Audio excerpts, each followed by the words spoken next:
game or it's a close game and we concede, what do you say to the players behind the posts in that situation, and what would you say when you're 40-odd nil down at Leeds? What would you say differently in that? Is there anything you can say when you're that far behind?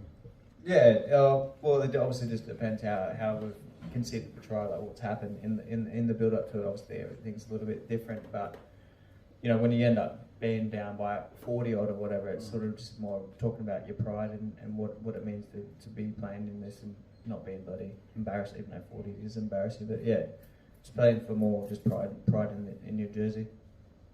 And obviously, I suppose when it's close, it's more encouragement. Yeah. Oh yeah, like I'm not spraying everyone behind the post. That's definitely not. I'm more trying to get around people to get a positive response. I'm probably not in that nature, yeah. Right. And how did it happen that we scored 40 at Salford and 26 at Warrington but still lost? Yeah. Yeah. Well, yeah. Scores the most points, wins. I mean, they proved that we can attack, we can score points. Were them games just lack of defensive efforts, or? Yeah, I think both of them games we started the game very, very poor defensively. I think we were down by 20 minutes in, and then showed some good character and fight to get ourselves back into a chance of winning the game. But I think the poor start in them games were what was our downfall. Yeah. Question to you both. What changed after the Leeds defeat to have an improvement in the last 2 games? I think it was it was weird actually. That week I was going in fully confident that we were going to beat Leeds, and I think a lot of us lads had that same belief. And I think we've been training really well coming up into that, and then to get absolutely embarrassed and that. I don't know whether I know we just started. I knew we were playing Wigan, and we were like, well, if we're going to sit around and feel sorry for ourselves, we're going to get the shit kicked out of us by them as well. So whether that was a shift in mentality or what, but it seemed to just sort of light a bit of a fire upon us. Yeah. Right. And obviously, captain the weekend. Obviously, some fire in your bellies there. Either that or the warm weather helped you. Yeah, I think what also simplified our game plan. I think for them, after that Leeds game, obviously your review we could go on all day.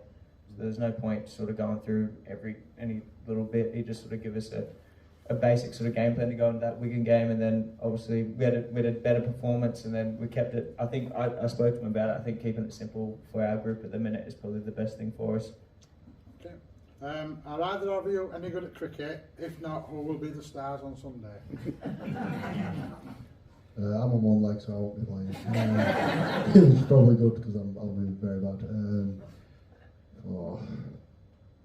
I'm thinking who watches cricket. Chris McQueen? Chris McQueen. I'm going to say it must be an Aussie somewhere. He'll be better than us at everything like this. I'm useless now. Looks useless. Thank God he plays rugby league then. Have we got any more questions, or anybody want to follow up on anything?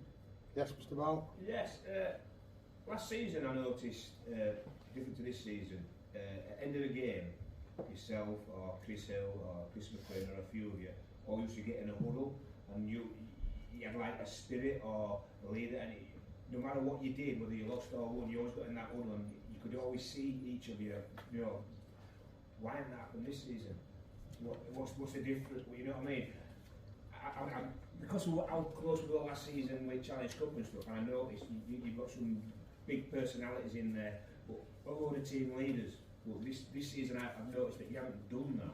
Is there a reason for that? Is it Yeah, no, to be honest, yeah, it's a good point. I just think on the back of that, we'd do that after a win, and we haven't really had too much to celebrate, if I'm being really honest. But yeah, that is a great point. We'll get back to that. We'll get back to that on the weekend after a win. Anybody else? Are you concerned about Wakefield's improvement? Friday's game. I think we're better when we worry about ourselves, and you know, if we can keep building and getting on top of our performances, I don't think it really matters who we play. We should have done on the weekend. Just following up on that one, do you think there's some more pressure on you to beat Wakefield this week because they've had an upturn in form? Obviously that gap's closed. Yes, obviously the win on Saturday helped, but is there more pressure on you to win this game than there would have been, say, 3 or 4 weeks ago? I spoke to the lads on Tuesday and just said, you know, we can't be complacent on. We can't be the team that goes and beats first position away and then gets beat by last at home. So I said, whatever we need to do to get our head on to make sure this is a good week and we can all perform of a weekend, we need to tick all the boxes. So it's more worried about us than them. Yeah. So we're going to smash them then. Yeah. That's what last year, isn't it? Luke Robinson came last year and he played in the cup final like yourself, and he told us here that it still hurts, he never got over it. Do you think there's a lot of the lads that are hurting and we've got a cup hangover as to why this is happening this season while we're playing? Because so much were expected of us.